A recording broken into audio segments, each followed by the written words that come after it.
Hello, and welcome to our program, Where God Weeps, a program where we speak about the situation of the suffering and persecuted church around the world. The Christians in the Holy Land number about 1.5% of the total population of 18 million in Jordan, Israel, and Palestine.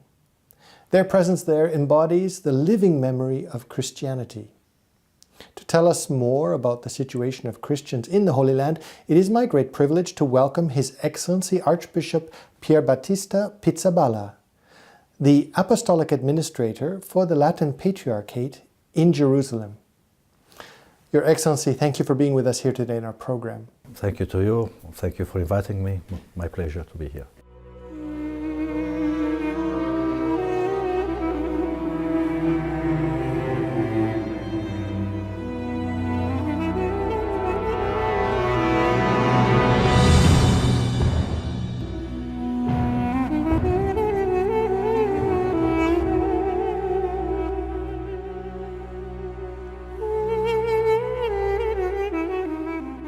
Your Excellency, you were appointed September 2016 by Pope Francis to this role. Was it a surprise to become the new Apostolic Administrator for the Latin Patriarchate in Jerusalem?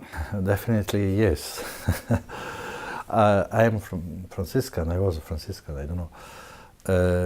And I finished my service as custodian of the Holy Land, provincial, in charge of the Franciscans in the Middle East. I thought that I finished my service, and then I was waiting for a new appointment somewhere in the order, and out of sudden I was called to go back to Jerusalem in a place where I was sure that was absolutely outside my... That chapter was closed. The chapter was closed, yes.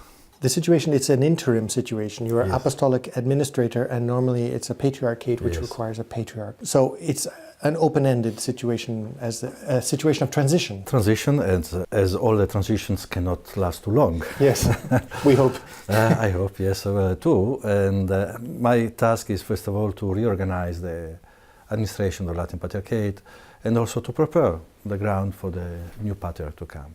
The role of the Patriarchate is a key role, not only playing a role within Jordan, Palestine and Israel, but also internationally between the Holy Land and the international community. How do you see your position? Is it politics and faith, or faith and politics? Unfortunately, in the Middle East you cannot distinguish very clearly, as in Europe and in Western countries, faith and politics, religious belonging, citizenship and identity. But it is true that the role of the churches, and especially the Catholic Church, in this case the Latin Patriarchate, is an important role in helping the Western countries, Western churches also, to understand the situation of the Christians, Eastern Christians, Oriental Christians in the Middle East, and vice versa, to meet.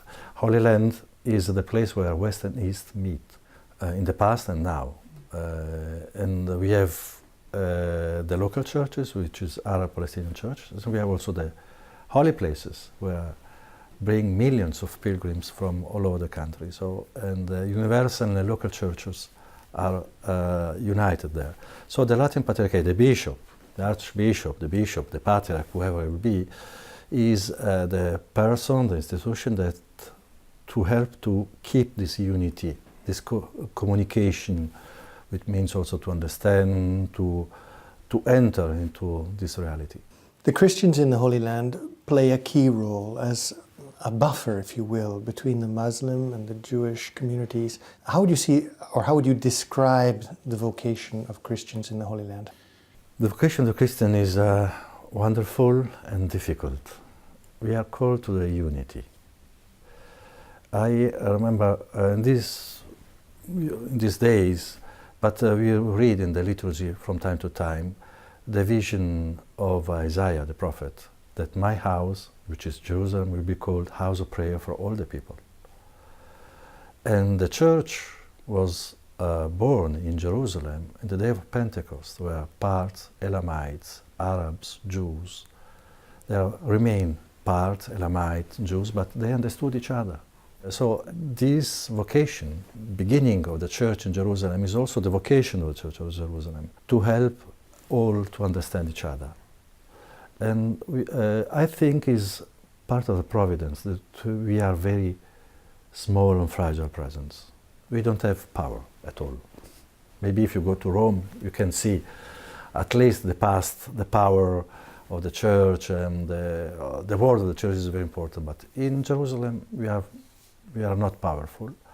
But this gives us a freedom to reach anyone. We are not part of the political context or conflict. We are not a threat to anyone.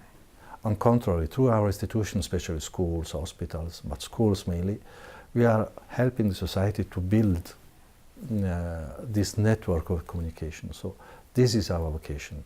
It's a challenge because most of the Christians in the Holy Land are Palestinians, Arabs, which means that for the Jewish community, they are perhaps not as recognized.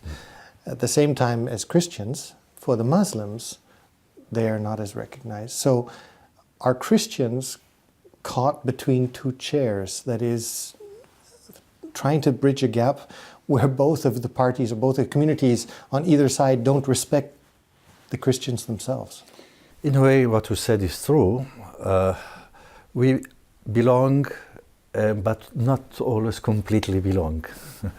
The Christians are Palestinians. So as Palestinians, they are Palestinians like all the others. Same rights, same aspirations, same language, same culture, the same food. But also they are somewhat different. As Christians, they have a different approach in the life of society. The role of the woman, the human rights, and so they bring something that is somewhat different. The same also with the Jews. We, as Christian Palestinians, we don't belong to the Jewish and Israeli society, but at the same time, from the cultural point of view and from the religious point of view, we have the same root. So we have something that of us that belong to them, and vice versa. So this is part of our identity, to be there but not completely there. Like the prophets. Prophets in the Old Testament, they have the same difficult mission. They belong to the people, but somewhat also different because they have to talk, to say something that comes from God, which is somewhat different. So they have to be also a little separated. And this is part of our vocation. Christians are now about 1.5% of the total population, and they're being squeezed. What would happen if we could speculate? What would be left if Christians were taken out of this equation? The society will be less pluralistic and poorer. The Christians bring, especially in the Palestinian and Arab societies, they bring pluralism, education, formation, dynamics that otherwise will disappear. Besides that, also Christians are historical presence. They are the connection with the West. Without the Christians, it will be more difficult for the Eastern countries, Arab countries, to have good relations with from the cultural point of view, with the Western countries. And I suppose the testimony, because if I understand in the Jewish tradition and the Muslim tradition, it's an eye for an eye and a tooth for a tooth, whereas the Christians are the only ones who say, it's not for us to judge. So the witness of the Christianity. Yes. As I said many times, we cannot solve the problem of the Middle East. We will not bring peace, unfortunately, because I don't know when peace will come, but we can be a peaceful presence, and we are a peaceful presence. We don't use weapons. Christians are a non-violent presence there. At your Episcopal ordination, and I'd like to quote, you stated, "The Holy Land is at the crossroads of division and difficulties of all kinds, between the churches, between the monotheistic faiths, and between the peoples living there." So I'd like to pull these apart, and I want to ask you first of all, what did you mean by the challenges between the churches? What are we talking about of the challenges between the churches? I think it's not a mystery that in the past, at least, not recently, but in the past, the churches in Jerusalem fought each other.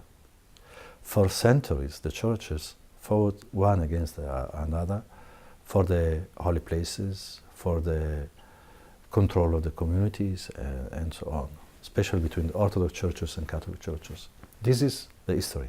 And now we are called to have a different relations approach among us. You're obliged. Also because of the reality of the situation that the Christian community is becoming We are obliged, but also we want.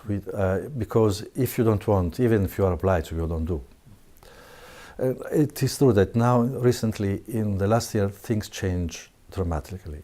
For the three reasons, especially.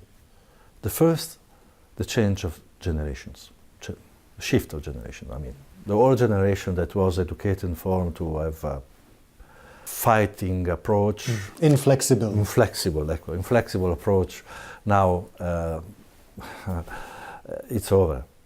And the young ones, they are more open to. Not all of them, of course, because we have also fanatics. Sure.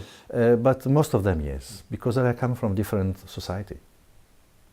Societies, not only schools, but the society, the families, now they are different than 50 years ago. The second, change of leadership. Things don't change by themselves. Change if one wants to change them and take the responsibility and pushes. So now among the church leaders in Jerusalem, I'm the youngest one as age, but the oldest one as presence. How long have you been there? I'm in Jerusalem already 28 years, but as Custos before, now Custos is part of the church leaders, and now as bishop, I'm the 13 years there. That means in these 13 years, all the patriarchs and the head of churches changed. It is also important. Third, what happened in Syria and Iraq, the persecution of the Christians in these countries that are not that far from us. Psychologically are far because the border is very closed, very deep. Yes, but not far. This change, I mean, you cannot discuss about small details in the Holy Sepulchre when not far from you physically, only because we wear the cross, we are in danger. So this change, and of course the people are screaming, normal people. So and now the situation among the Christians improved dramatically. We are not in the Messianic peace. We have problems yet. Still, we have problems, but it's much better than in the past. A symbolic gesture or a moment was in 2016, 2017, when the Catholics, Armenian Orthodox and Greek Orthodox, commonly agreed to restore the tomb of our Lord Jesus Christ. Yes. First of all, how long did it get to that point? I think we're talking about centuries almost, because it's been in a situation of some decay for some years.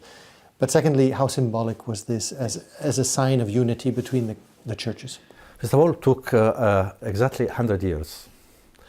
But the negotiation started a few years ago, In 3 years we solved all our problems. I remember very well because I was part in the Nicene negotiation. I remember when I arrived in Jerusalem and the situation of the tomb was very precarious, very dangerous. I was told this mission to restore is impossible. Impossible, don't touch. Don't touch it because it is endless. After a few years we did it. It means that if you want, it's possible. The impossible become possible if you want. And this, I think, symbolically is very important. And also the fact it's the place of the resurrection of our Lord. Yes. The restoration was very important because for the first time the churches agreed to compromise. Means that the church agreed that was more important to agree, to arrive to a common understanding despite our rights, personal rights and the rights of the single church. I mean, the understanding among us is more important than my rights. This is historical change.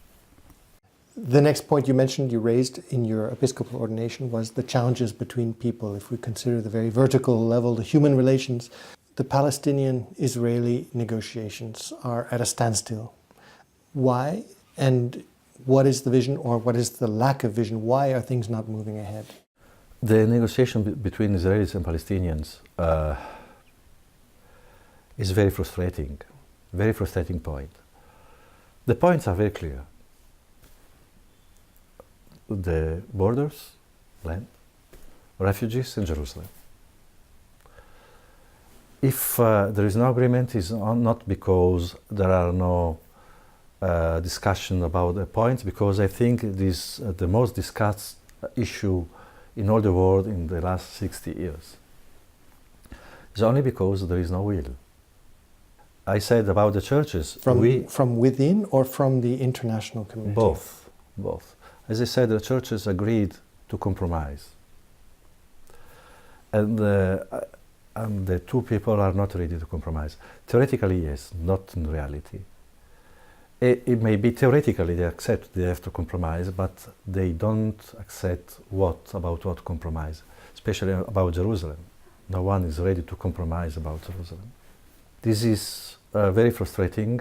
Our people are tired of this negotiation, and what is very sad is that they don't believe anymore that negotiation will bring to something positive after so long negotiation and so many failures.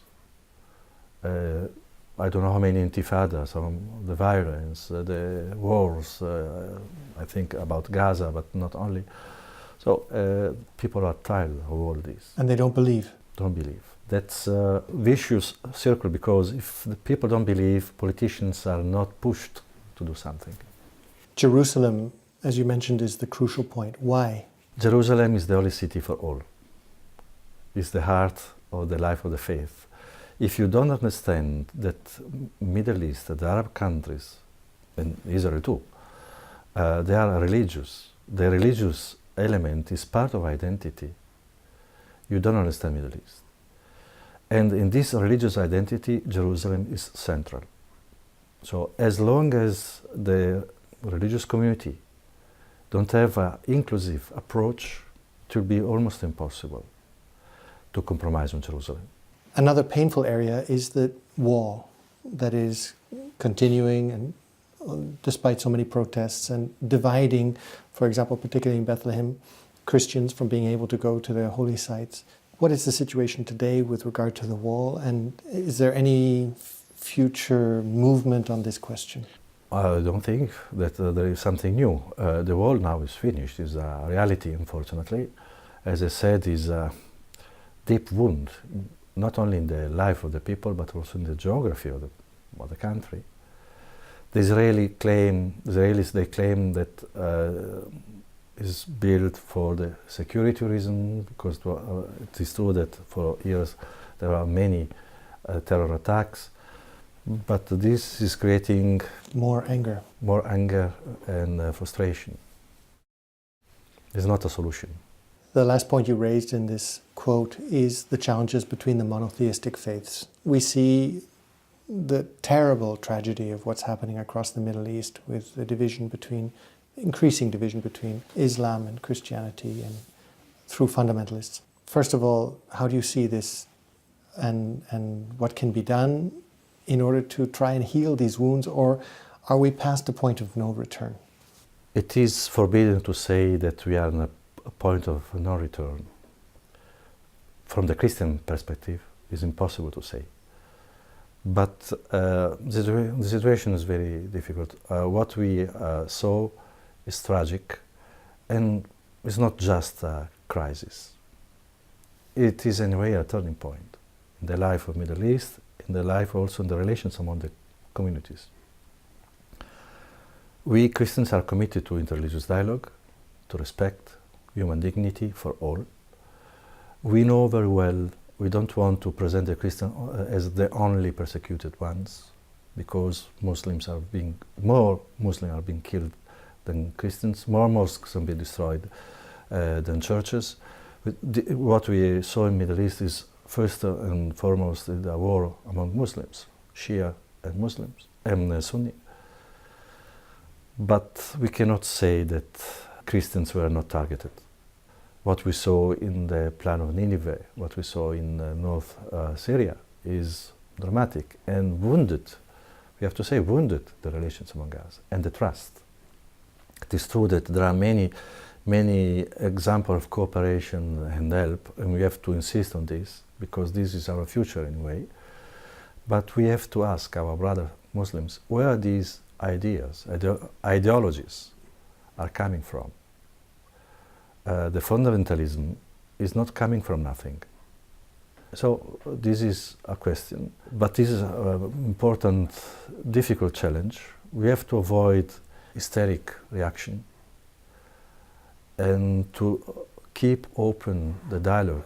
It's important, the dialogue and coexistence with the Muslims, but at the same time we have to be very clear. We cannot, after what we saw in all Middle East, give the floor to the rhetoric statements. Of the fundamentalism? Of the fundamentalism, also on the other side that says that everything is good, perfect, we are dialoguing, okay. We have to, speak truthfully. Put on the table the points. And there are many Muslims too that are tired of this. So all what happened is provoking our conscience, our identity, and our future. And we cannot close it as nothing happened.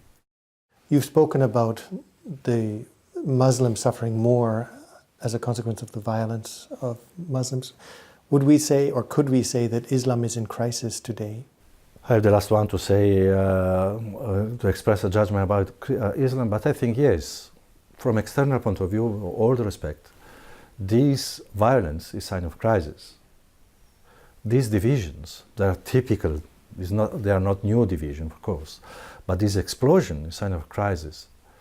Islam, like all, like us Christians, like many others, they have to face now, first of all, the change of mentality in the societies, modernity, the migrations, and also the miserable social conditions of these societies, education, formations. And radicalism, fundamentalism is the wrong answer to all this. What about the young people? I have heard, and I don't know if you can confirm or not, that many young Muslims are actually atheists, that they don't believe anymore, perhaps as a consequence of this violence, and they cannot make the relationship between what they are seeing and the faith. Can you confirm that the young people of young Muslims are turning away from their own faith?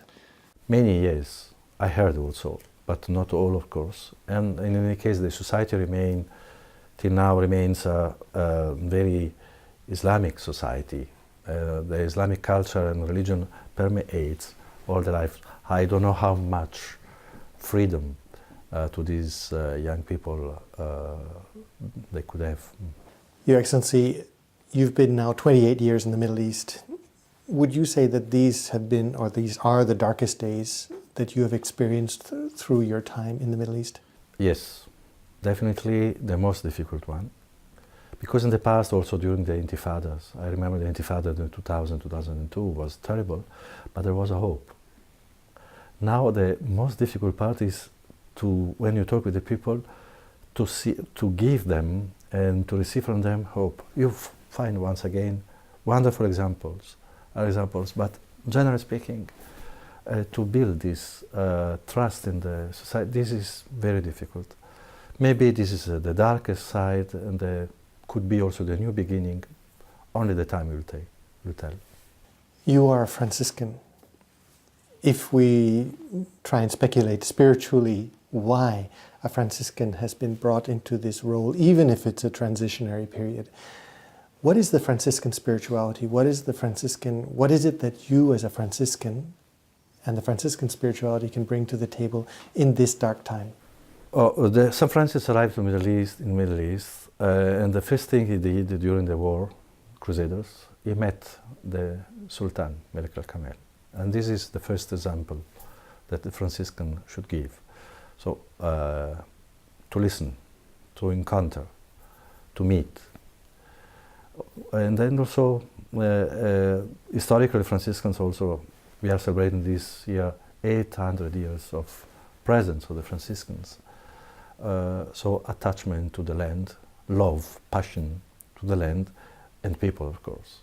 So I think I have to, maybe I'm wondering also, I'm asked to bring this, not to be afraid of encounter despite the war, and also to keep to keep loving these people, in spite of all, because only love can change things, not academic theories, not strategies. Only love changes the world. Even Middle East, this is true. How can we help? You can help, first of all, praying. The prayer is the first thing. I remember when I visited Syria during the war, how the people prayed and how prayer gave them strength in that situation. So first is the prayer. To come, not to be afraid. The pilgrimage to the Holy Land is sure and safe, and this gives a lot of job opportunities also to the Christians. We have to be very concrete, because it's important to support also this Christian community that they are living of hope, but also they need bread. Yes. And also to support all the institutions that are helping the Christians. Not only the Christians, but mainly the Christians.